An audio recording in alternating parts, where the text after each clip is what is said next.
So I stuck a $50, I think, maybe even if it was a silver dollar, probably not. And I stuck a $50 there, but I waited till she came back out because I sort of wanted to let her know I was putting something in the box. I was proud to be able to do that. That was the first time I recall being charitable. This is Catalyst, the stories behind the people building a better York. Welcome to Catalyst. I'm Rebecca Hanlon of Our York Media. Coming up, we'll be chatting with Bob Pullo of York Federal Fellows. We'll talk to Bob about growing up poor, the greatest lesson he ever learned, and his takeaways from Give Local York. But first, here's a quick story about a York College student making a difference in York, brought to you by our title sponsor, York College of Pennsylvania's Center for Community Engagement.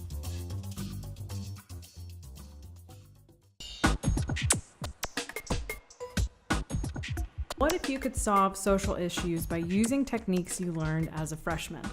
For Eileen Yang, a nursing major at York College of Pennsylvania, she's taking human-centered design thinking techniques she learned in her first-year seminar class to change the lives of some of York's youngest residents. The Community Scholarship Program, known as Eisenhart Scholars, empowered Eileen and other YCP students to start Generations of Hope, a program intended to fulfill an unmet need for York City's youth. By working with YCOSP students, those who grew up in York and received scholarships to attend York College, Generations of Hope was able to directly address the needs of students who needed a group mentoring program. Eileen, what makes this mentoring program so unique? This program is unique because it's an unconventional approach to mentorship. Instead of one-on-one, it's 3 mentors to 5 mentees. And instead of matching males together and females together, each group will have a mix. In addition, I believe that this program is unique because it's tailored to York City. Our target audience is 6th grade because during our empathy interviews, we kept hearing how hard it is developmentally without a middle school and a formal transition. This program is unique because it's meant to fill the root need for these kids, which is consistency. So what's the biggest learning experience that you've had through all of this? So when people think of volunteering and making a difference in the world, I think some people assume that that entails traveling to an underdeveloped country and helping the people there. And while those are actions that do make a difference in the world, I've learned that you don't have to go far to help. Help is needed everywhere, and it's exactly where you are right now. It takes a lot of sacrifices and perseverance, but there's nothing more fulfilling than helping the place that you can call home.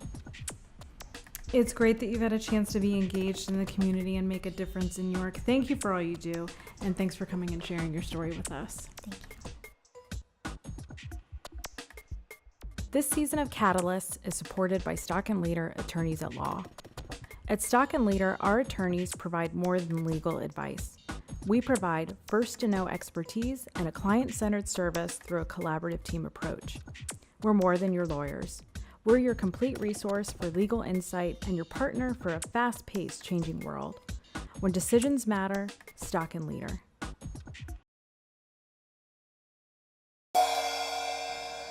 And now it's time to meet our catalyst.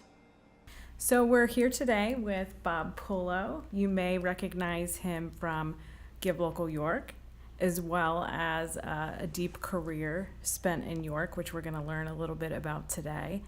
And just kind of wanted to dive into things, Bob. So you spent the first few decades of your life in Boston, which some people might not know. So about 1939 to 1975. Does that sound about right? That's about right. Okay. Mm-hmm. Now, obviously, a lot took place during that time. You had a successful banking career. But there was something in particular, and when we were doing some of our pre-interviews and discussions for this, you talked about your childhood and the impact that that had on you, and not knowing that you were poor when you were growing up. Can you talk a little bit about your childhood and what that was like? Sure. First, thank you for having me here to do this with you. I appreciate that a lot. Grew up in Greater Boston area, and my mother raised 4 children by herself, and so by the time I was knee-high to my father, he was gone. So she was a hard worker, She taught me a lot of what I know, and we were poor, I guess is what we would call it, but we were not poor of love or poor of respect or poor of discipline. I learned those things from her over the time that she raised us together. And she was an amazing woman, and I think about her all of the time in what I have done and am doing in my life. So I didn't realize we were poor because of the love in the family. And I thought everybody was poor. I think I told you that the salvation would appear at the door every Thanksgiving, and I thought, and they brought a turkey. And I thought, well, gosh, they bring a turkey to everyone on Thanksgiving.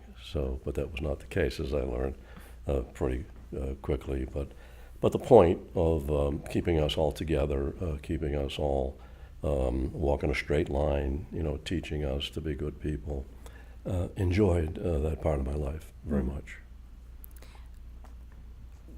Great fast forward to kind of modern day. You had those beginnings, but in your life you were able to build a very successful career and be very comfortable in life, and now you have been able to share that with others.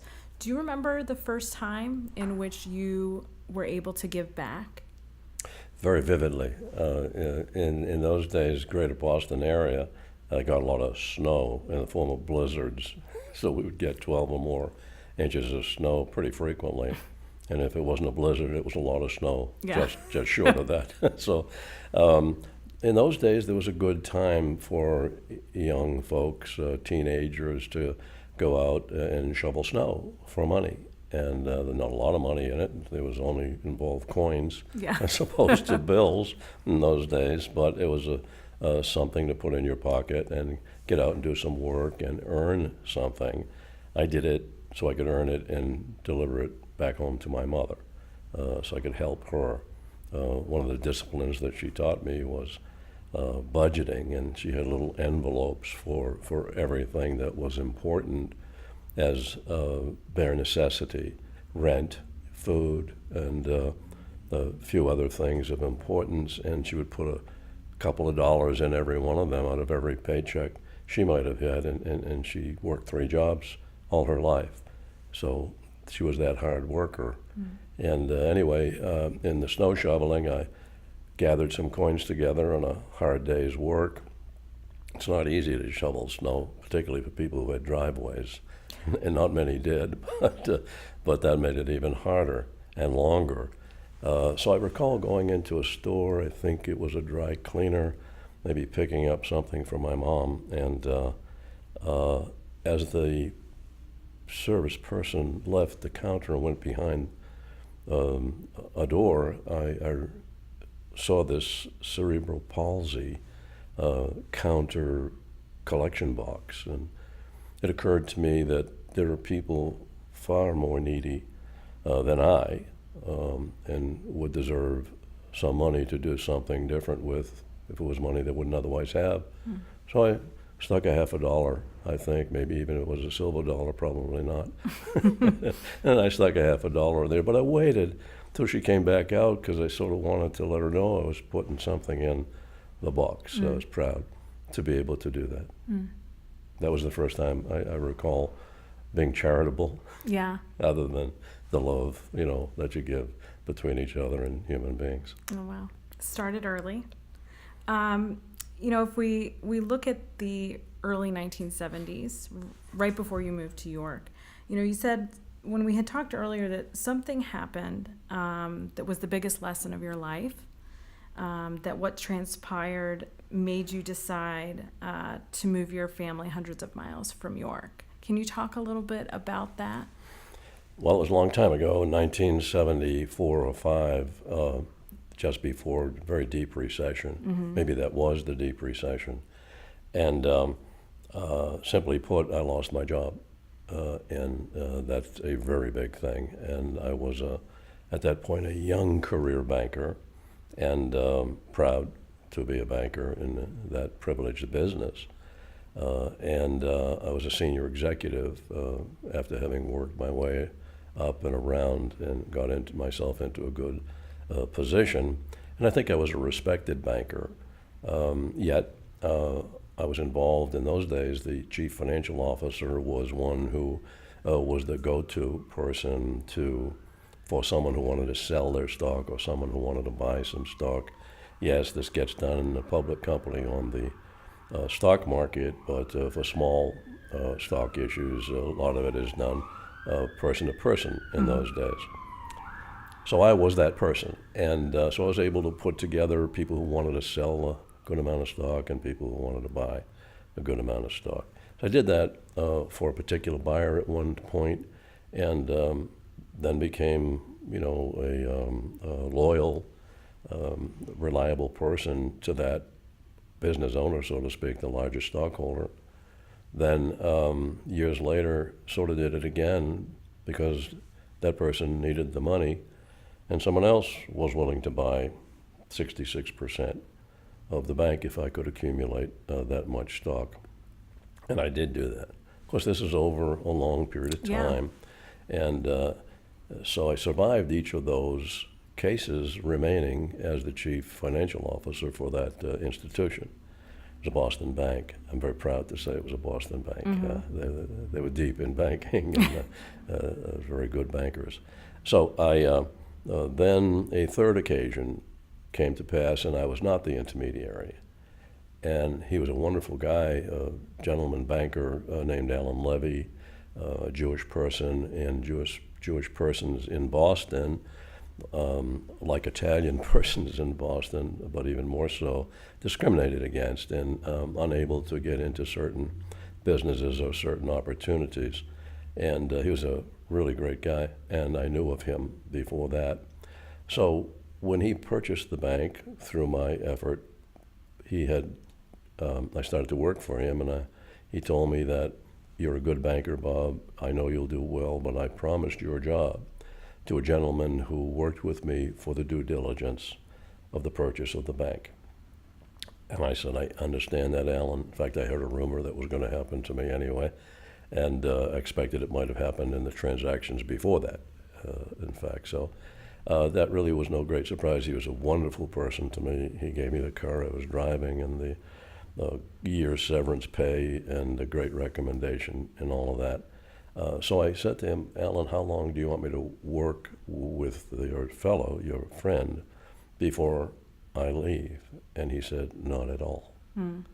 Well, I was taken aback by that, the shock of not being needed, the shock of my knowledge was maybe of no value, that as hard as I worked and as much as I thought I knew, that all of that could be just wiped away in favor of someone who didn't have that particular experience and closeness to the situation.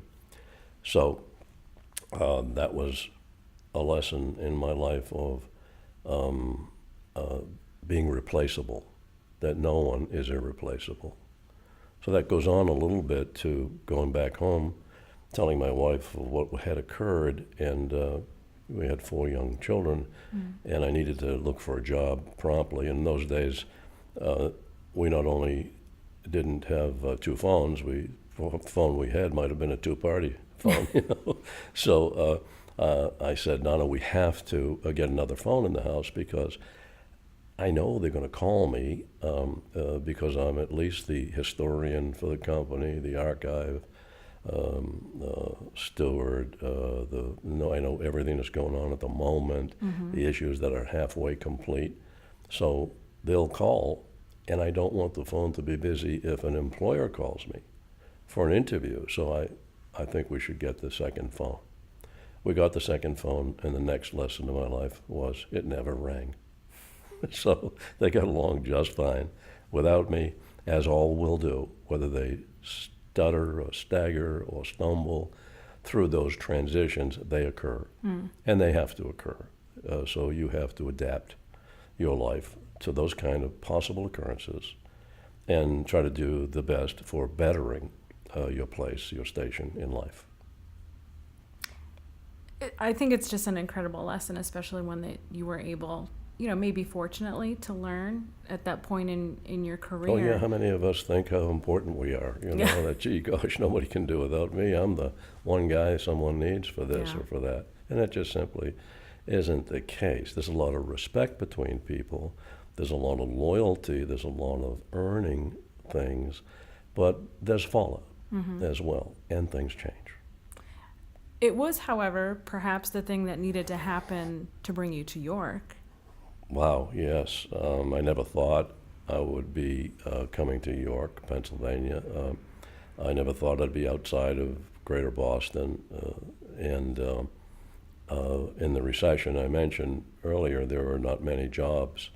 And yes, I believed I was a good banker, would find a good job, but I wasn't getting the job offers that matched what I had. I thought I should not step backward. I should work hard to step forward and get a good replacement. Well, it turns out that the only opportunities seemingly then were going to be farther away, not New England, not my hometown. So I did answer one ad in the Wall Street Journal, and that ad was York Federal Savings and Loan. It's the only, I'm sorry, the only application I made outside of New England, in fact, outside of Greater Boston. So it turns out I ended up getting that job, and it was interesting. I was their second choice, but their first choice was from a big city and maybe luxurious backgrounds in their organization. My chosen organization to apply for here and hopefully to get wasn't so luxurious. I didn't even have an office. They, were a small bank at the time. We got very large afterwards, but we were small. And he ultimately turned it down because he didn't have a private office, and he was accustomed to, excuse the term, electric drapes in his office accommodation. So he was by the wayside, and I became the choice. And I thank God, and I thank those people for having chosen me and given me such a good feeling about coming back or being there to receive the call to come back for a further negotiation to get that job. But anyway, that was ripping up my family Right. from yeah. Boston, and the roots and the connections, and my life was there. So what a challenge it was to come to York, Pennsylvania, much smaller, which was a great advantage. People would ask me, how do you compare the two? And I say, I don't. I think about the good things I had in Boston, and I think about the good things I have in York. I think the only thing that strikes me as really missing is the water. There's no ocean. You just have to take a longer drive. Well, so we ultimately, when we became a little successful, got a place near the water. There you go. You filled that gap. Yes. So before, you had no real concept of York. None whatsoever. So, you're coming to this place you've, likely not heard of before. I don't want to ruin the story, but you talk about how on the drive down, can you explain where your wife thought you were going? Yeah. And I'll tell you something quick, too, about Yeah. where I thought I was going. Had I done the interviews during the day, I would have had maybe a different thought process because I did it at night. Okay. And all the stores downtown were closed. Well, I thought that's because the business hours were over. Turns out during the day they were closed also. There were a lot of empty stores, so it wasn't economically vibrant at all like Boston seemed to have been. But as we're driving with our 4 children in our Pontiac Safari station wagon driving down the highway, Donna says to me, Bob, you just passed the road, the thruway to New York. I said, what do you mean? She said, well, aren't we going to New York? I said, no, we're going to York, Pennsylvania. She said, oh, I thought you said New York. So the joke is, in her mind and in our mind, is that it was a small town versus a big town, and she didn't regret that for a moment, but this never happened. It's just a joke between us. I like it anyway. Coming to a small town, especially compared to Boston, and a new place in general, it can be hard to sometimes get involved or make your own mark or feel like you're you're part of it. You know, there's some things that say it can take 20 years to feel like Right. you're there. Did you find that for yourself when you came Actually, to New York? I think they say 25 years, and that's a universal comment. No matter where you go, they say about themselves that it takes 25 years to be accepted. Well, that's not true, and this is a two-way street. The people employing you or the people attracting you to the community have a responsibility to go shoulder to shoulder with you, get you introduced, and work your way through this strange place that you don't know a soul in, and you got to reset your whole life relationships with new people. It's very, very difficult to do alone. And then the energy that you put out personally to become engaged, and you are who you associate with. I'm always, when I mentor people, talk about that. Hang out with the good, aggressive doers, the people who get things done, the positive attitudes, the friendliness, as opposed to all the negativity that you could bump into, and try to become some semblance of who you're associating with. And in New York, it was fairly easier for me than maybe others because I was a banker. I say this with a smile on my face, but everybody needs money. So they were constantly going to the bank to get a loan. They surely didn't want to treat me poorly because I was from someplace else Sure. other than New York, but and that's never really on their mind. But banking, as I said, is a privileged business. So it's an honor to be in that business, and you get to know so much in all of the positions I've held, all the involvement and closeness I've had to everything in the bank. While other people were doing it, I may have done it all before that, but I get to see people's financial lives. I get to see their issues, their successes, get to see their needs and the solutions that they put forth to confront life's situations. And with that, you get to know an awful lot about people, and that is based in, the business is based in integrity and confidentiality, and I uphold that to its fullest. You also were involved in a lot of nonprofits in that kind of like heartbeat of the community. Can you talk a little bit about some of those early relationships? Sure. In the bank itself, of course, we're a public business, very public, and you need to vie against other competitors for the business. And so trying to become top of mind, first name institution, coming from a very small situation like this was, Sure. to get to earn a reputation of that style is hard work by a lot of people. We accomplished that. And in the process, recognize that, first of all, you have you have a responsibility to the community and the consumers for having put you in this position by becoming your customer. So you deliver your service and you do that profitably. And our opinion was that should be shared, a shared profitability with the community and the clientele and the employees, and to make that a whole team reward. So in that process, you do a lot of things, marketing, as you know, and PR, as you know, travel and entertainment, as you know. I mean, all these things give you a reputation in a community, a persona. And we dedicated that to the persona of the institution. And, in a bank, when you house America's wealth and you finance America's needs, again, that's a privileged business to be into. So we find out and accommodate a lot for people. So in that whole process, we begin as we grow up, so to speak, to have passions for different things. And the passions that are served by the nonprofits, the needs that are served by the nonprofits, those needs create passions in contributors, philanthropists.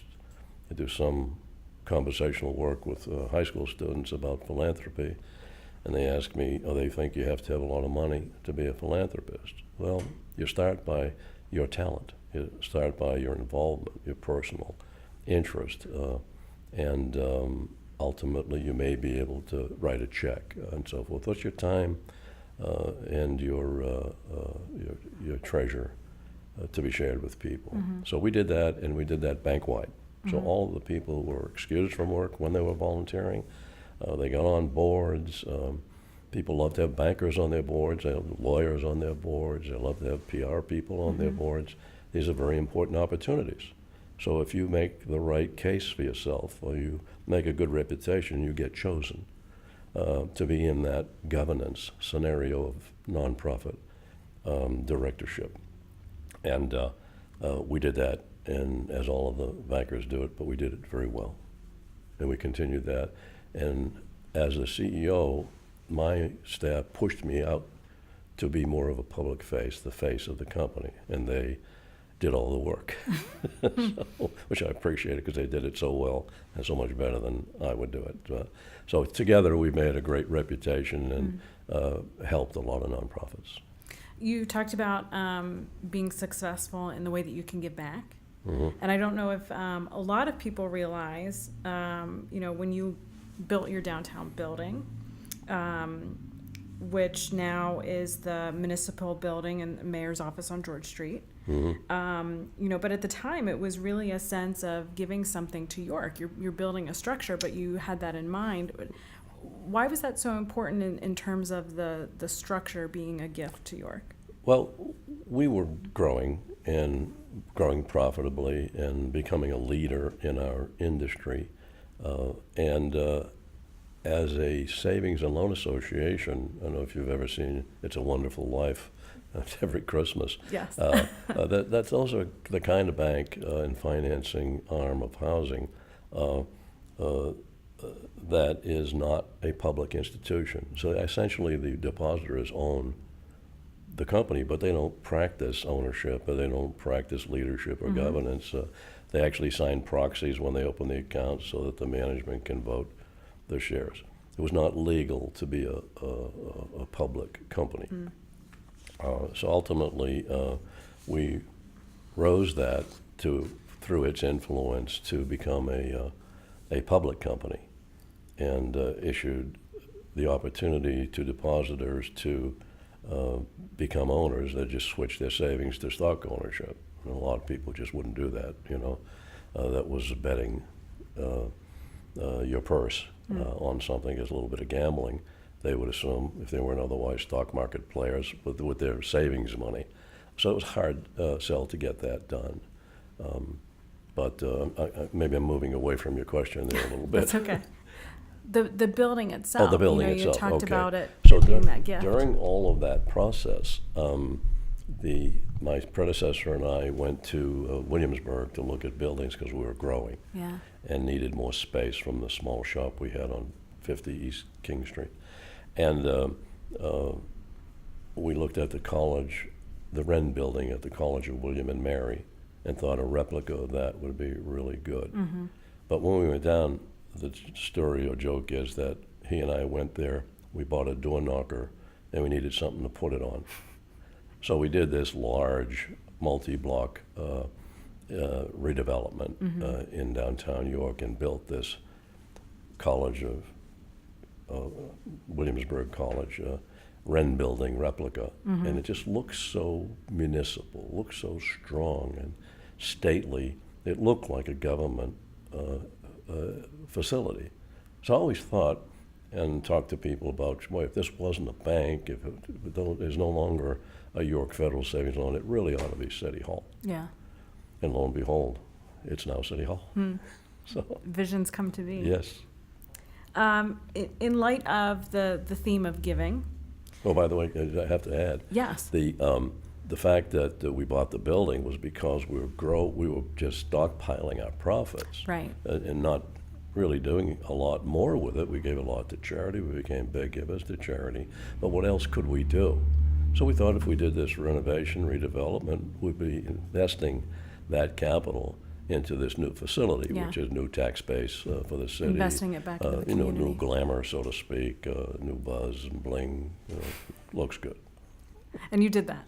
We did that. Yes. Yes. Keeping in line with the giving, Mhm. you know, because that's been a big thing in your life is, you know, with your own success being reinvesting that back into the community.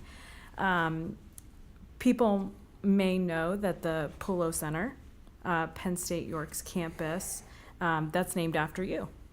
But you had talked about when we met previously that you weren't crazy about the idea of your name necessarily being on that, but you looked at it as a way of leading by example. Why is that so important that you lead by example?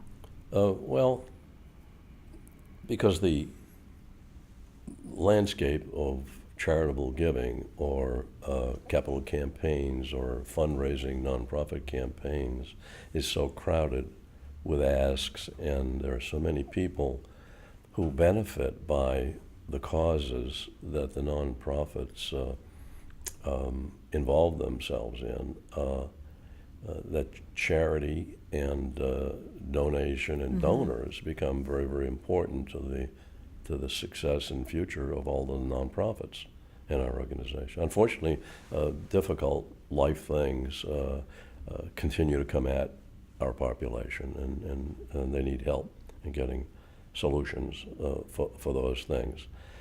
At Penn State, of course, education is very important, and other basic needs in life are important. And they convinced me that the large contribution that we were going to make would be good if we put the Pullo Family Performing Arts Center as the named place.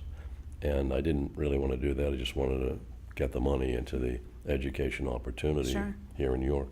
But they convinced me that by so doing, other people would look at it and looking at it, for instance, saying, well, Bob Pullo can do that, I certainly can do that, or I can do better than him. They can be competitive, you know. And because there were no benefactors giving at that level, or there are very few, and I thought there ought to be more, because there are a lot more people earning a lot of money, growing a lot of wealth. Wealth is all around us, but inspiring them or motivating them to do something that they're capable of doing, but are not doing it, or not doing it in their own backyard, is leading by example. It's giving by example. So I agreed to put the name on it. Really was all that wanting to have my name on things, and you won't see that very many places, but I felt that was important, and it is important. The art of giving, we do it for so many, many reasons, and there are a lot of artful dodgers, and you wish other people might do the same thing. I recall sitting at the Strand Capitol like anybody sits at any performance, and they wait before the curtain goes up, and wife and I are sitting there and looking at the playbill, what's up, what's going on, and they list their donors, their patrons, and they generally list them by dollar amounts in certain captain or gold or silver or bronze levels. And my wife would see somebody's name there and she'd whack me with her elbow and say, well, how come we're not in that category? So I had to hardly wait to get home, you know, write out a check or something, or make some commitment, because she didn't think it was right that we weren't there with the other people. So those were people showing me an example of their giving, and that encouraged us, motivated us to do the same thing or a similar thing. Yeah. So it's like leading by example, Yeah. it's giving by A example. little competitive. Yeah, exactly. I like it. The most recent thing you've been involved in is Give Local York. And we were just talking about that before we started recording, how, you know, we're really gearing up for what will be next year. First Friday in May is the second Give Local York. But the event, you know, was really publicized as this way to democratize philanthropy and giving people an opportunity to give back. Why is it so important that you give people an opportunity at all levels to contribute to York? Well, first of all, let me say awareness. I think that the events themselves for all nonprofits, and in particular this one I'm associated with now, creates an awareness to the mission of the nonprofit or the cause, and what they're doing and how they plan to do it, what their strategies are. So it's really important to get behind that for the nonprofits. The Artful Dodgers I told you about, they maybe don't bump into the occasion because they're not on a board or they're new in town or something and they haven't been engaged at that level and didn't see the opportunities. We need to introduce giving opportunities to them as well.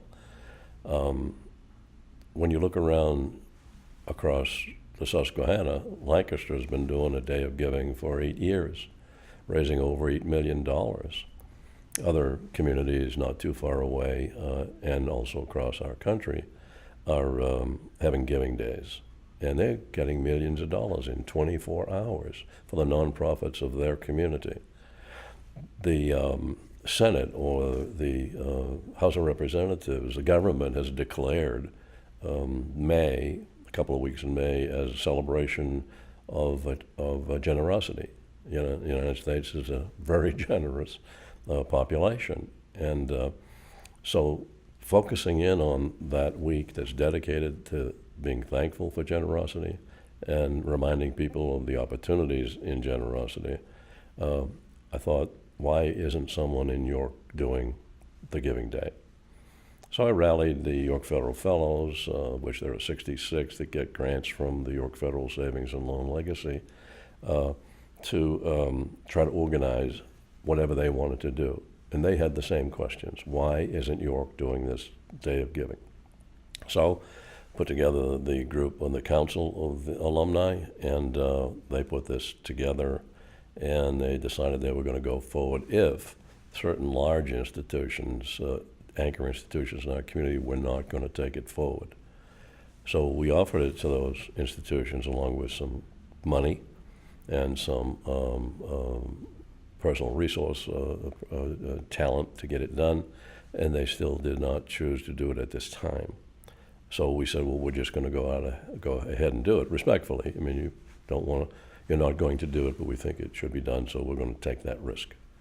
And so we got that going, and the risk allows you then to work up with all the nonprofits using their own energies. Actually, we train them, tutor them, give them internet training on how to fundraise, types of events, things to do, to do for that day. And on that day, opening it up with technology to be done by computer, online, with a good, solid backbone of technical support, and get that done for as little as $10. So we can bring giving into the hearts and minds of the children who want to sit down and give $10 to something or share with their brothers and sisters $5 or $10 to a favorite cause that they might have. Like if their mother had breast cancer, they might be interested in making a small contribution, which is big to them, online, and really feel good about it, satisfying the cause, hopefully, and giving something that's otherwise just yours. So that to also the big givers who would be sponsors and stretch pool contributors. And on that day and leading up to it, we had created, through all of these nonprofit workers, an awareness. Like, I would be surprised if on May 4th of last year, anybody over 5 didn't know that there was a Give Local York Day, and it was that day on May 4th. And I'll tell you, it was an overwhelming success, essentially because of people like you. And Megan Fieser, our consultant, who organized and motivated all of the human resources to put out there to get it all done, and you using your more modern media technologies to reach other people to create this awareness was the big success. And so we're going to do it again, and that was our inaugural, obviously telling you we're going to do this every year. And it'll be May 3rd of 2019, and have already hit the street to gather up patrons and sponsors and so forth. In fact, Megan was working the day after May 4th to start the new year program. So I'm really proud of all of that. To me, for me, it's got two particular takeaways of great success. And one is that we have not only made history, but we've made a future for this generosity celebration. And we stuck the shovel in the ground for the legacy of York Federal and its founder, my mentor, Bill Wolf, the chairman of the board. And he always told me, never say you have two things to say, because when you get to the second, you'll forget what you wanted to say for the second influence. The second influence for me, I guess, is that it's the biggest achievement that has helped people so readily, so quickly, so easily. It's better to me than having brought the company public. To me, it does solidify the goodness of York Federal Savings and Loan Association and the people there, the founders, the governance, the employees in particular. None of this happens without the employees doing the work, the real work. And so this is their legacy, and that makes me as proud as anything I've ever been proud of. I'm very excited for the next one to come. I know, what was the final amount, Bob, that was raised? This should be embedded in my mind, but it's very close. $1,467,000. I think you're pretty close. Yes, Yes. I'm not far off. No. Well, I appreciate so much that you came to talk to us today and to make us excited for the things that are yet to come in York that we can do, and in your own legacy, you've empowered us to leave one of our own in York. So thank you for joining us today and sharing that history with us. Thanks for being a partner in all of that and in what you're doing now and the things that you do going forward. Oh, my pleasure. Thank you. If you want to check out more episodes of Catalyst, visit ouryorkmedia.com/catalyst for show notes and more. Thanks so much for listening. Please subscribe at Apple Podcasts or wherever you get your podcasts, and bonus points for leaving a review. This project was funded in part by the York Social Venture Challenge grant from the York County Community Foundation. Our title sponsor is York College of Pennsylvania's Center for Community Engagement, with support from Stock and Leader Attorneys at Law. This show is produced by Will Hanlon and Caleb Robertson. I'm Rebecca Hanlon, and you've been listening to Catalyst from Our York Media.